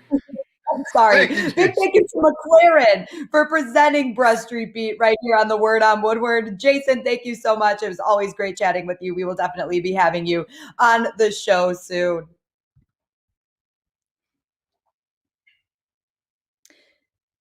The weather is beautiful here in Detroit this week. Summer is on its way, and Tigers tickets for all June home games are on sale now. Enjoy fun baseball in our safe outdoor venue, starting at just $10. Tickets are starting at just $10, so that's a great deal. You can go to tigers.com/tickets today. And now we're going to get back into some Red Wings talk and get into Downtown Hockey Town, presented by Labatt Blue Light. Today's guest is Max Bultman of The Athletic. Max, I don't know how long you've been on the line or how much of that Jason Beck interview you heard for Brush Street Beat, but do you have any sound effects that you use to communicate with players? Because apparently is Miguel Cabrera's like, he needs that. Yeah, it actually would have been good to know when I was covering the Tigers for a year. I might have had a little more luck with Mickey. If you ever need anything, apparently Jason Beck is the guy. But Max, thank you for joining us as always. We're excited to talk some of the most recent Red Wings news, especially the fact that Coach Blashill will be the Red Wings coach, at least for next season. We don't know exactly how long the extension is, but next season for sure. What do you think of the move, and why do you think Coach Blashill was the right guy at this time? Well, I think Steve Yzerman laid it out pretty well. A lot of it came down to how much, how competitive they were able to be in games this year. And granted, they weren't starting from really high ground in 2018-19, but the step forward this year was evident, I thought, almost every night. I mean, there are very few nights that really got away from them this year in the same way that it did in 2019. The losing streaks did not last nearly as long, at least not what it felt like compared to the previous season. And, that's probably that 2018-19 is probably more exception than rule, but I think it'd be hard to deny that they were more resilient group this year. And then I thought it was interesting. Steve Yzerman mentioned, how he thought Jeff worked with him on properly integrating the new players into the new lineup, like at the right pace, not being patient with them, but not handing roles at all. And so I thought that was a really revealing comment as to what he sees as some of the priorities of the franchise. Maybe not surprisingly. I mean, we all know that the Red Wings are going to have to get more young players into their lineup next year and in every successive year. But I thought that comment from Steve was revealing as to, that he does want a high standard for those guys to get their shots and not be handed anything. Max, first of all, I want to say that you're a tremendous reporter. You ask a lot of great and probing questions. And I cannot tell you that virtually every Zoom call, I usually end up following you, and you always, your last question is always my question. And I can't tell you how that makes me feel. I beam with pride because I'm seeing a young man. Feel about that one, but Art well, I feel fine about it because every question is Art's question at the end of the day. Art has every question. And so he just asks whatever ones don't already get asked. Sometimes he asks the same ones again. Yeah, in a different way. Years ago with Brendan Shanahan, I asked him a question. I didn't like the answer. So I re-asked it in a different way. And he looks at me and he says, I think I answered that question. I said, well, yeah, but I didn't like the answer. So I decided to ask it again. And we both started laughing and he gave me a better answer. But with all that said, I'm kind of curious about how you perceive this, where the Red Wings are at. This was a pretty encouraging season from the standpoint of they won 2 more games. They had, I believe, 7, 8 more points than they did. I mean, it looks like the defense, which I think is ahead of obviously the forward core, is even as prospects wise, I'm pretty sure that they're ahead of them. But it looks like we do have a little bit of a semblance of a team right now. Would you agree with that? Yeah, I mean, they're certainly getting there. And I think, I'm most curious to see, as I'm sure everybody watching is, and you guys are as well, to see what the arrival of Moritz Seider next year does to that group, because I think ultimately he's kind of the kind of prospect that you want to see. It's been 2 years, so he's coming in. It should be pretty ready to immediately handle a substantial NHL role.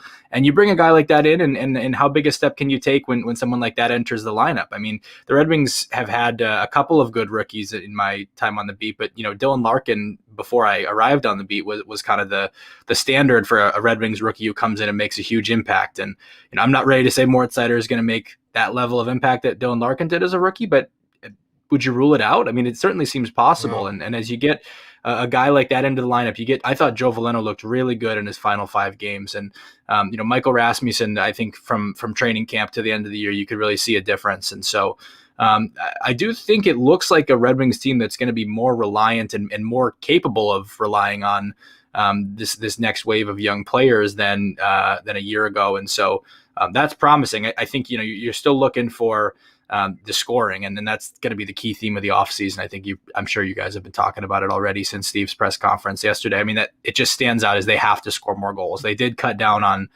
the goals against this last season. I thought they played better defense. I thought they got better goaltending, but the goals got to come. And I think it sounds like they're confident that some of that will happen just naturally internally as guys progress, and guys, Dylan Larkin and Robbie Fabry stay healthy, and Tyler Bertuzzi stays healthy, and they think they can get more goals that way. I certainly think there's something to that, but they're going to have to score more than 2.25 goals per game to be able to take that next step. Just a note for everybody, Pierre LeBrun is actually reporting, Max, of The Athletic, that Coach Blashill's extension is a 2-year extension. And I think that is expected, right? He's not going to bring him back for just 1 year. So 2 more years with Coach Blashill, I feel like that's the right fit. Do you have an initial reaction to hearing that? No, I mean that's what it was last time, right? I think that always has made sense as the ballpark. When you're with a rebuilding team, how many contracts has Steve signed that are longer than 2 years for anybody, whether they're a coach or a player? I think Mantha's the only one, right? Right. Yeah.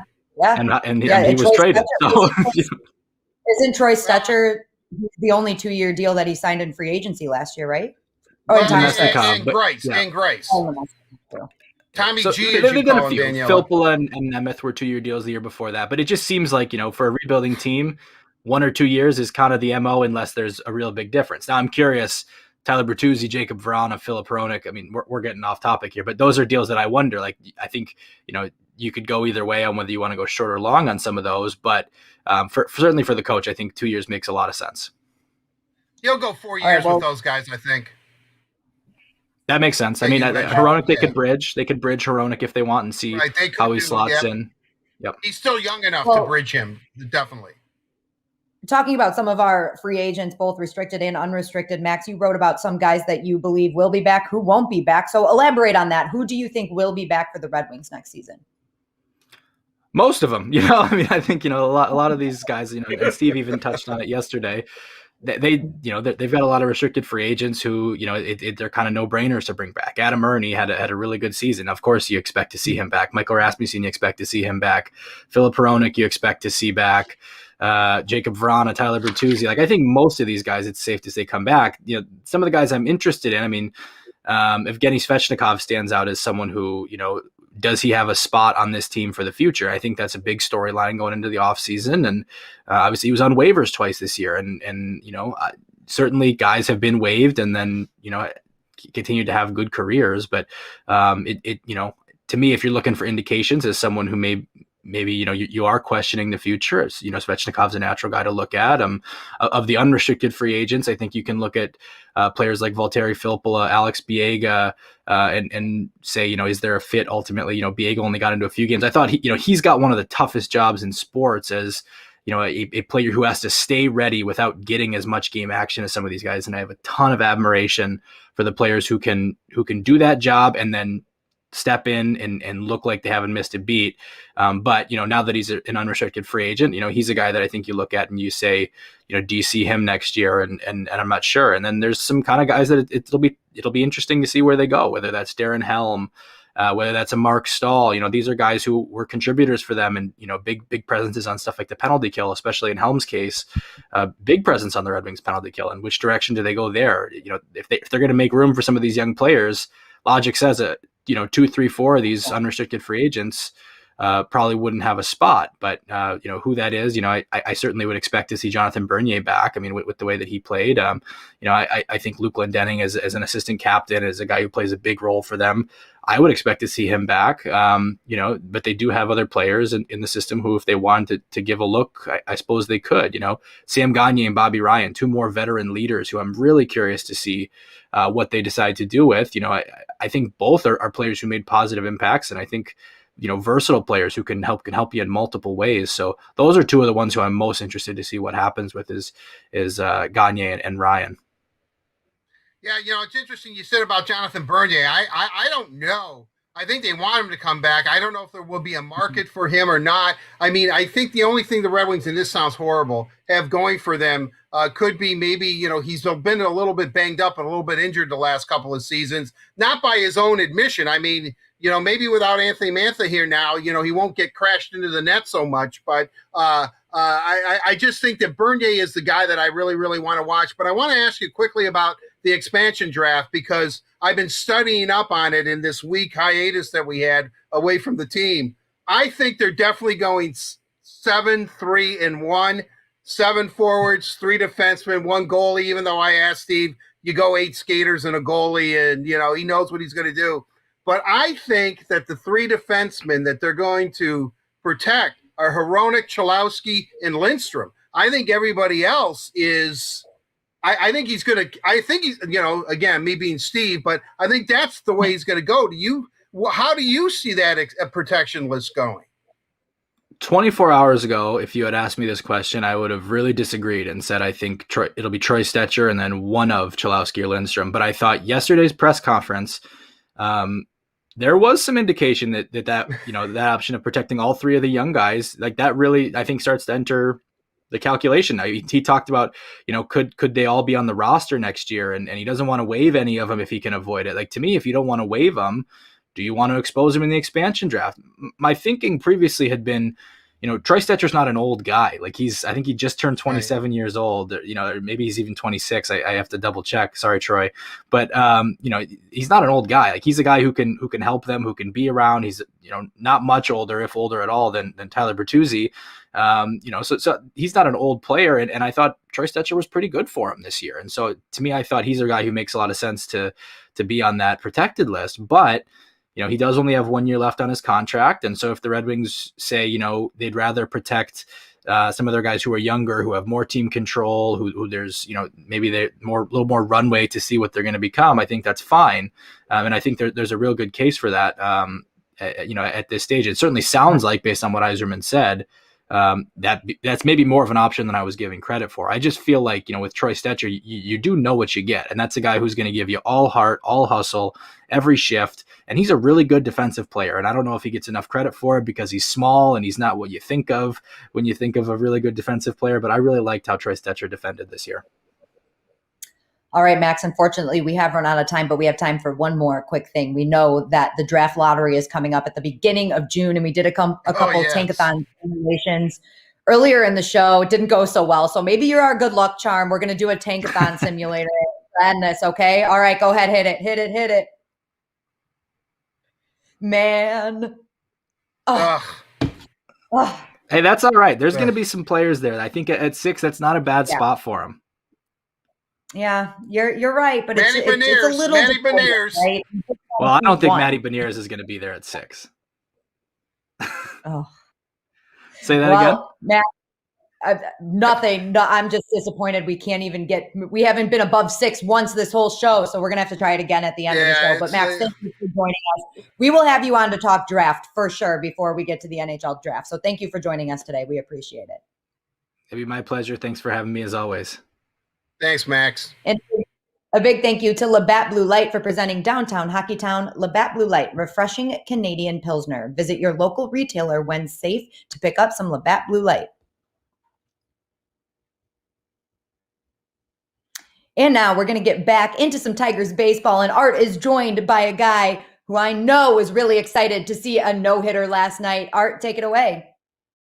Well, thank you, Daniela. It is time for the headliner presented by Miller Lite, and we have the television voice of the Detroit Tigers from Bally Sports Detroit. Although we have the old logo up there, that's because we just can't get Fox out of our heart. I don't know what it is, but Bally's, you're doing a great job too. Matt Shepard joins us. Matt, I think we might have your call of last night's last out. If we do, let's roll it. If we don't, I'll come right back to you. Okay.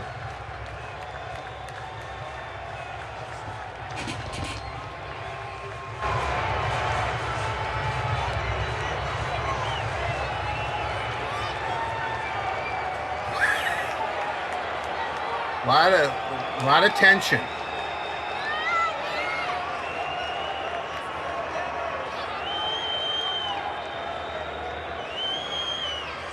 He's done it! Spencer Turnbull throws the 8th no-hitter in Tigers history.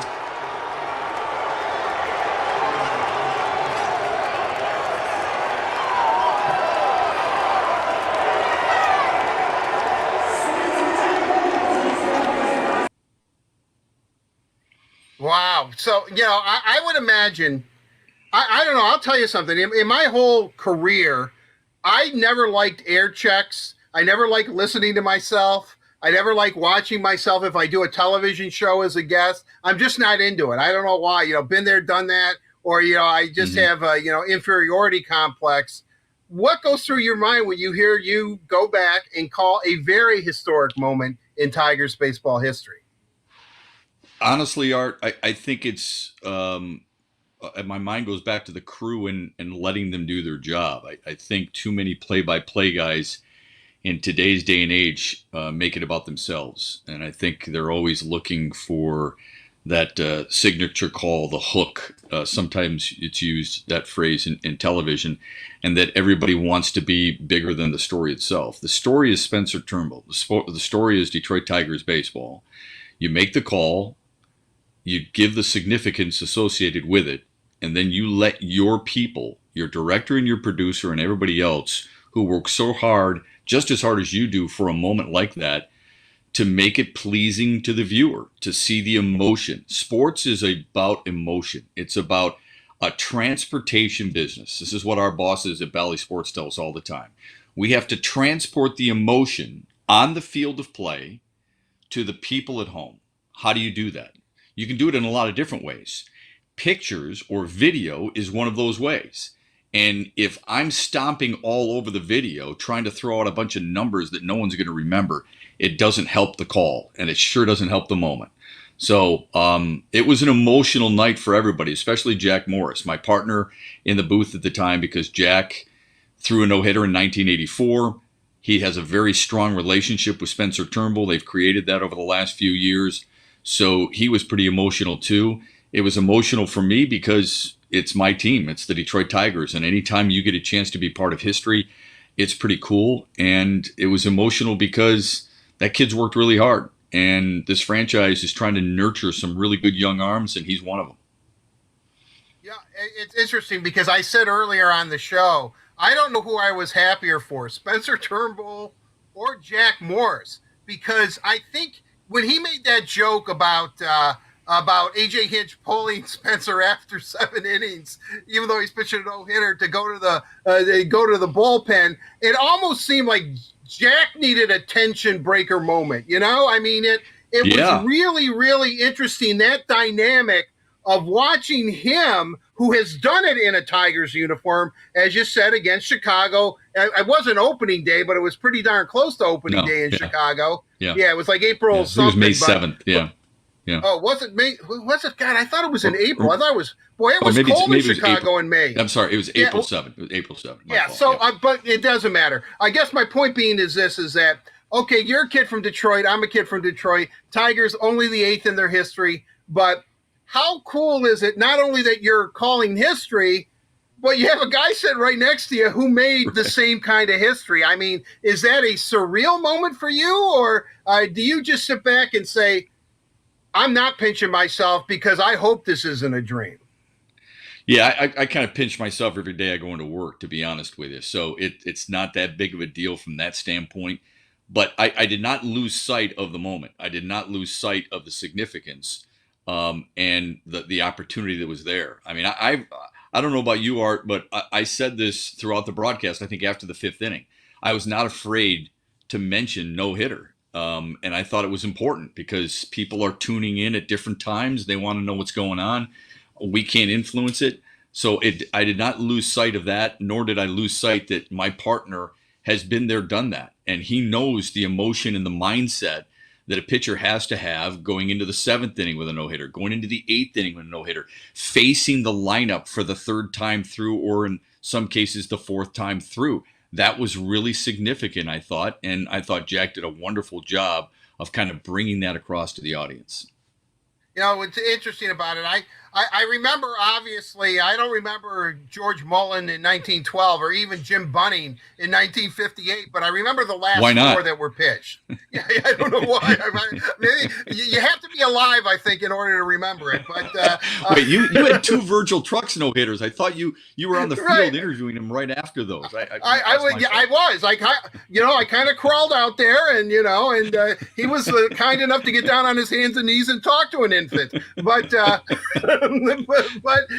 but in all seriousness, I mean, I remember the no-hitters against the Tigers. I remember Steve Busby no-hitting the Tigers, and Ernie saying, we only have like 16 fans here today, but I guarantee you 10 years from now, 175,000 people are going to say that they were at this game. And then Norm Cash, I believe it was against Nolan Ryan, came up in the 9th inning and did not bring a bat but a table leg from the clubhouse. Correct. I remember that kind of stuff, which is funny. But, and I'm not going to keep dwelling on this, but a Tiger pitcher pitching a no-hitter, in my book, is a huge deal. It's just a huge deal. Yeah, it's a huge deal, and it's not just that, because you're right. We remember, Roger Clemens struck out 20 against the Tigers. Max Scherzer struck out 20 against the Tigers. Kerry Wood, look at what he did. Here's the thing, you try to put it in perspective. It's not just Spencer Turnbull, okay? It's every player on the field that gets a chance to be a part of it. I think of Akil Baddoo, for example, who struck out 3 times and then had an RBI single and had a stolen base and then scored a run. He can say he was part of it. How many putouts did he have? 3 or 4, whatever it may be. It's Eric Haas, a local kid from Divine Child, who was Mr. Baseball in the state of Michigan, won 2 state championships here with Divine Child, had caught 2 no-hitters in the minor leagues, but never in the major leagues, and 10 days ago was in Toledo. It's Angel Hernandez, the home plate umpire, who had never called a game in which a no-hitter was thrown. There are history tidbits throughout this entire thing. And I said this last night, Jeimer Candelario makes that play off a hot shot from Mitch Haniger, right? How many times do you and I look back when a guy is embarking on history but needs a little bit of help? Justin Verlander with Magglio Ordonez, Jack Morris, and a play made, I forget who might have made the play for 1984 to help him out a little bit. I think it was Kirk Gibson, actually. In that Jeimer Candelario play, that's a really significant piece of history. And he can go back and he can say, look, I delivered a home run, I delivered a double, I delivered 2 RBIs, and I made a key play. He may not have thrown the no-hitter, Art, and people will remember more about the no-hitter from Spencer Turnbull. But when they reflect back on a game like that, those are the tidbits that I hope they also recognize and realize that it takes a ton of people to look into that and help make that thing happen. Who was the first guy out of the dugout? Kirk Gibson always brings this up during the broadcast. You talk about great teammates, all right? And he's a great teammate. Gibby is. He talks about who's the first guy out of the dugout. Who wants to go and celebrate with him first? Who's the guy who says, this matters most to me? You see Matthew Boyd out there. You see Casey Mize out there. You see Tarek Skubal. These guys feed off one another. These guys are looking to try and one-up the next guy. There's Jake Rogers. They're all as excited for him and the guys who participated in the game as they are for the franchise in general. It's really cool.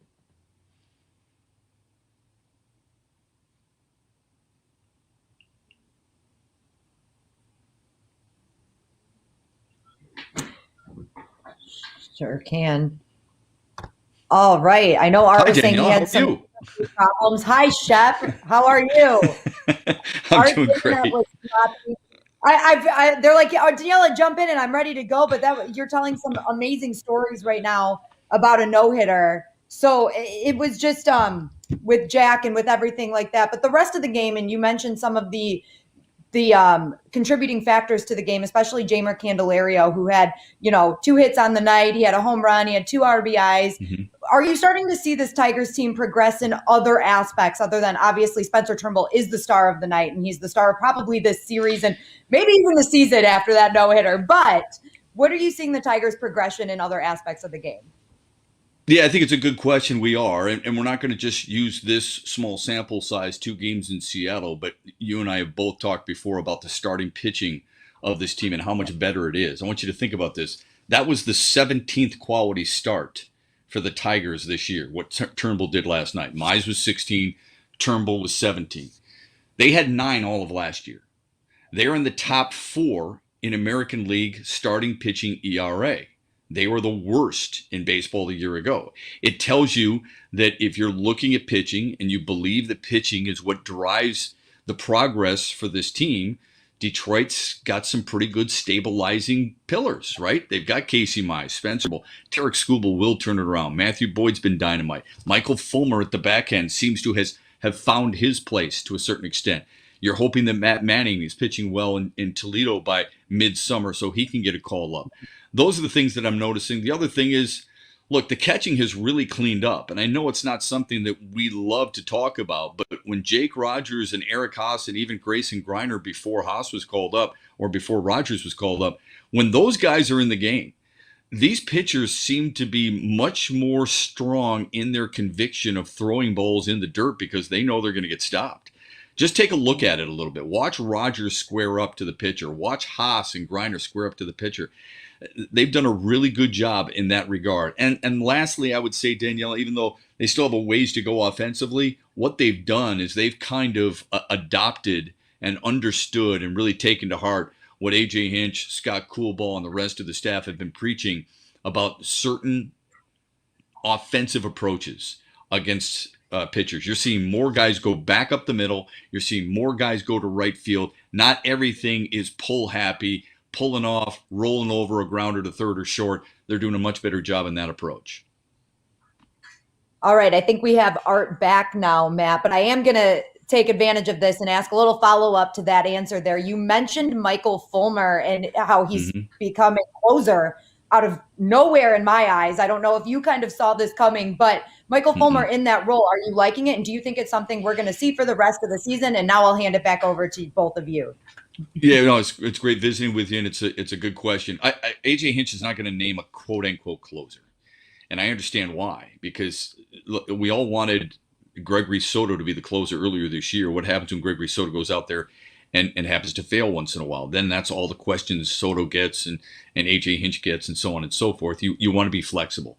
What I've appreciated about Michael Fulmer is the adrenaline rush he's getting in coming into closeout games, number one. Number two, his fastball has ticked up. We've clocked him at close to 98 miles an hour. And he's just been really aggressive in the strike zone and challenging guys and throwing strikes. And deep down inside, that's been the difference with this Tigers pitching staff than in the past. Look at how many first pitch strikes they're throwing. I think Spencer Turnbull had 25 of 29 last night, Art, something like that.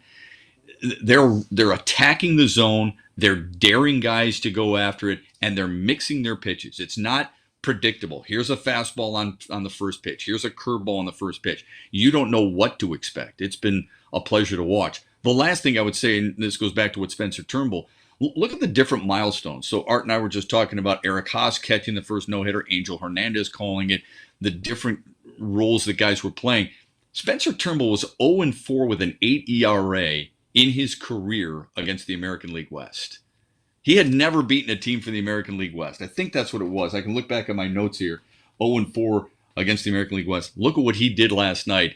There's a lot of things that guys are chopping down. Casey Mize with his first home win. Turnbull with last night. Fulmer with his first save. It's been a season of many firsts, and let's hope it continues. First of all, Matt, great to see you. It's always a pleasure when you come visit us. But I am kind of curious. Is this just a moment that is going to be etched in time forever, or is this something that the Tigers can actually build on? Could this be, as I like to say, a galvanizing moment for this club, which is slowly but surely, hopefully, finding its way? Well, I don't think it makes them immediately a contender in the division. But what it does do is it keeps a little momentum that they've had. They had a good homestand, even though they lost the series to the Cubs. Remember, they swept Kansas City. They split with Minnesota. So they head out east. They had won 5 of their previous 3 games, or 5 of their previous 8 games, I should say. Suddenly, they win the first 2 in Seattle. I'm no mathematician, but you've won 7 of 10. You get a chance for another sweep. You get a chance for a 3rd series sweep of the season, and that's what they've done more than anything else. It also, I think, lengthens their starting staff in that they're really competitive. You just got done talking with Max and about the Red Wings, and it was a really fun conversation. What you really want on a team, and it's no different than any sport, really, you want guys competing against one another. You want guys challenging one another. They're all rooting for Spencer Turnbull. Don't kid yourself. They're all rooting for Casey Mize. But Tarek Skubal wants to go out and he wants to shove it at Seattle just like the previous 2 guys did, because he doesn't want to be that loose link in the chain. So I think that's what it's done as much as anything else. I was talking with Jonathan Scope about it yesterday, how much the starting staff helps these guys. And watch them, Art. I know you watch. Watch how quickly they work. I mean, Matthew Boyd gets the ball, he's ready to throw. Casey Mize gets the ball, he's ready to throw. Spencer Turnbull last night, he's not overthinking it. That's something that he's matured at. He had too many times thinking about spin rate and thinking about this, that, and the other thing. Where's my arming? He got the sign from Eric Haas. He might have shaken him off maybe twice, 3 times, he said in the postgame. He got the ball and he threw it.